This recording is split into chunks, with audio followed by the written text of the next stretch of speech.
Good morning, it's Monday, August 2019. Here's some super great advice for band directors out there.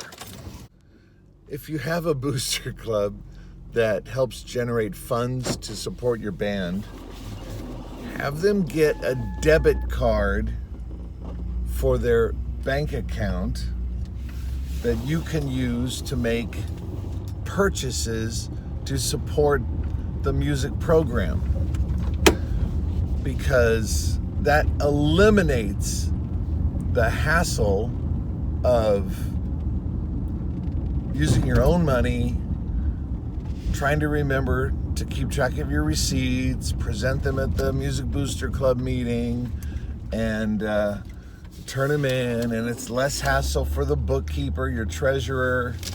It's just simpler all the way around, and you can make your purchases on Amazon or whatever. If you need drumsticks or reeds or slide oil, you just go cha-ching on Amazon with your debit card for the Music Booster Club. I just told my band, I said, what do you need? Not what do you want?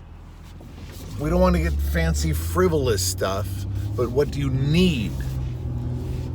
You know, one of my bass clarinet players, did not have a neck strap. She goes, I don't know how I'm going to march with my bass clarinet without a neck strap. So I got her a neck strap, you know, that sort of thing. I'm in a relatively poor community where these kids, most of them don't own their own instrument. They rely on school instruments, and they don't have the money to even get reeds for their saxes or clarinets, you know. So I'm happy to help when I can, and I'm thankful for a super great Music Booster Club. I just wish I had more parents involved in the Music Booster Club. One of my goals this week is to learn how to do the mass communication thing through our attendance gradebook software. It's called Aries. Your school might use it. And evidently there's a way to use that program to send out mass communications to your parents, because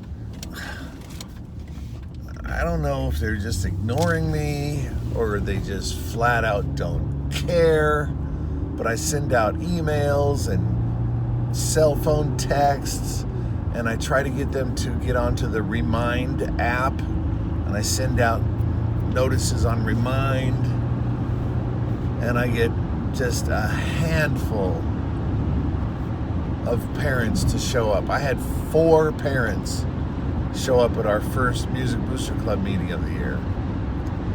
It's like we could do so much more, and we would know what our resources are, and we'd have better brainstorming sessions if we had more adults in the room. Here's my mini rant for the morning. I'll check in later. Do you have a wobbly cabinet, bookshelf that does this, and you're afraid that it'll collapse? Because it will. This is what you do. Take the shelves out, lay it on its face,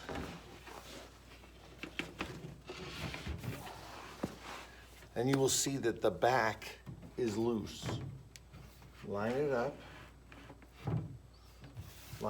properly, square, and get yourself some of these really tiny little nails and freshly attach this back.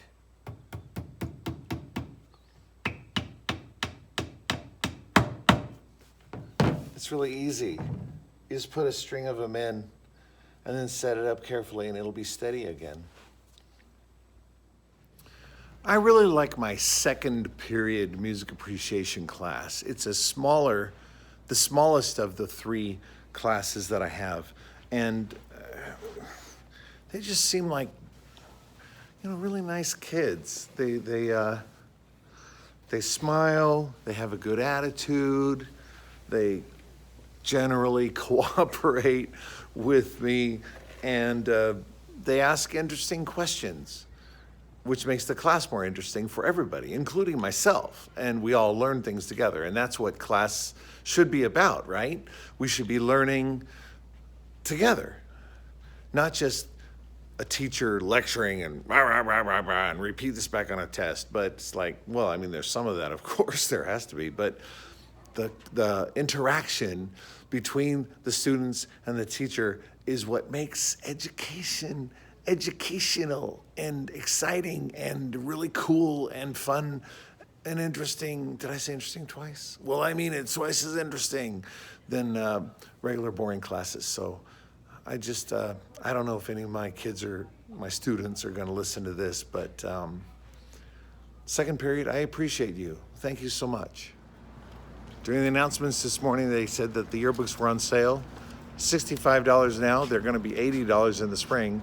I just happen to have enough cash in my wallet, so I went and I just bought my yearbook. Here's my receipt, which is my claim check. I got to save this so I don't lose it. Well, that doesn't make me happy, but we don't have any grass.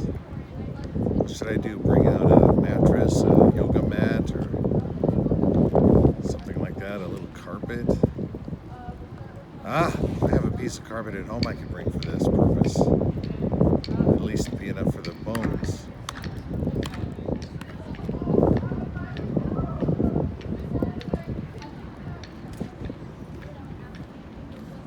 Trumpets are working it, marching the square.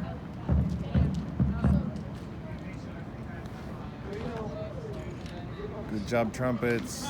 Well, they're working it.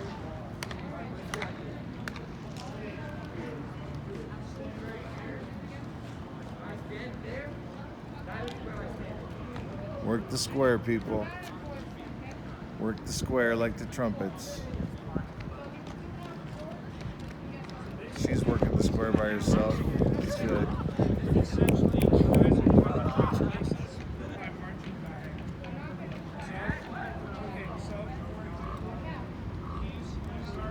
Come on, people, work the square, work the square.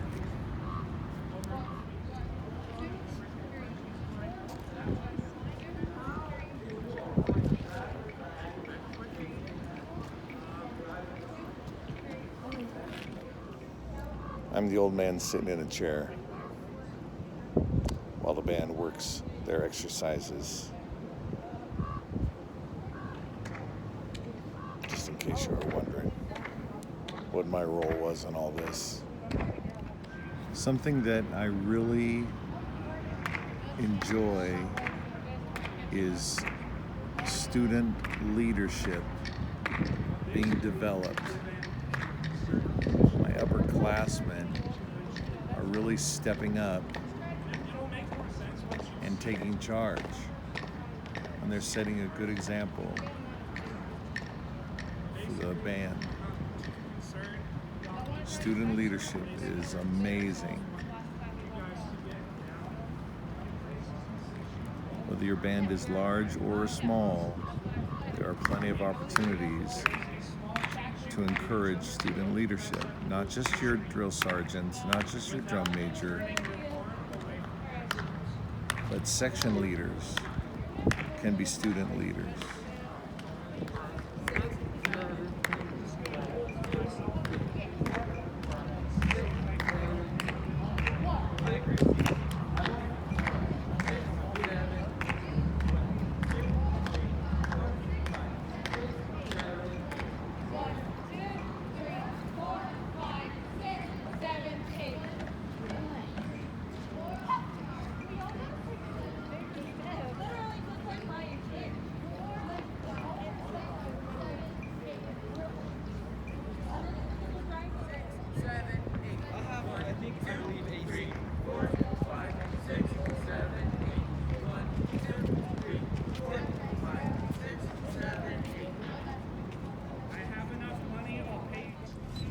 I'm in the car and I'm backing out of my space. I have the windows down, evacuating the hot air. I have the air conditioning on full blast. I'm reaching for my hat because my sunglasses are in it.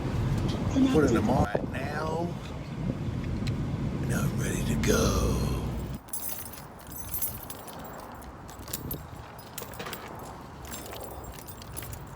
Today was a really good day.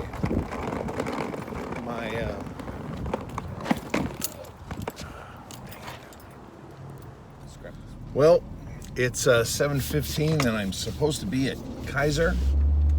I have a 7:30 appointment with my GP to discuss things. Primarily, this visit is about a suspected broken bone in my left foot. The outside of my left foot has really sharp pains, intermittent. Like right now, this moment, it doesn't hurt.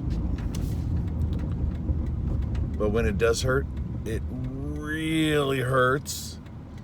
And I know it's not neuropathy. I know what that feels like. It feels like a deep muscle pain. And it reminds me of a few years ago, several years ago, I think now, that my dear wife was complaining of an intermittent pain in her foot, and she had it for months. And then they finally figured out she had a broken bone in her foot. How'd you break it? Well, teachers climb up and down ladders and chairs and putting things up on the walls and whatnot. And that's what the doctor theorized. She just came down hard on it, wrong angle or whatever, and snapped one of those little, supporting bones. So it made me think, oh, gee, I wonder if I have a broken bone in my foot. Which is weird because I'm 58 and I've never broken a bone in my body this far in my life. And it would be sad to have that record broken. Broken record, broken bone. My broken bone record broken. I broke my broken bone record. Whatever. I'll check in with you when I'm done. I'm at Kaiser. It's 7:22. My appointment is at 7:30 in the West Building, I think. Yeah. I'm gonna park right here. Oh, good spot. It is important when you go to a doctor's appointment, make sure you have a book with you, because you never know how long you have to sit. And you don't want to just sit on your phone. Now you want to read. Practice your skills, your reading skills. Now, after seeing my doctor, I'm going to the South Building for x-rays. I'm gonna get my foot x-rayed. He says I might have a stress fracture. But he definitely said I need arch support for both my feet. So I'm gonna have to look into doing that. Well, here I sit in the dark parking lot with a ignition key in my hand. The doc said he suspects a stress fracture. So I had x-rays done, and I'm supposed to go to the pharmacy. I'll go tomorrow. I'm in the car. I'm going home. I gotta go to bed. I'm not gonna wait at the pharmacy. I'll do that later. Right now, I'm on mission. And that mission is called bedtime. Because goodness sakes, it's 8:27. 8:27? That's almost 8:30. 8:30 is my bedtime. I gotta go brush my teeth and go to bed at 8:30 when my alarm goes off. So good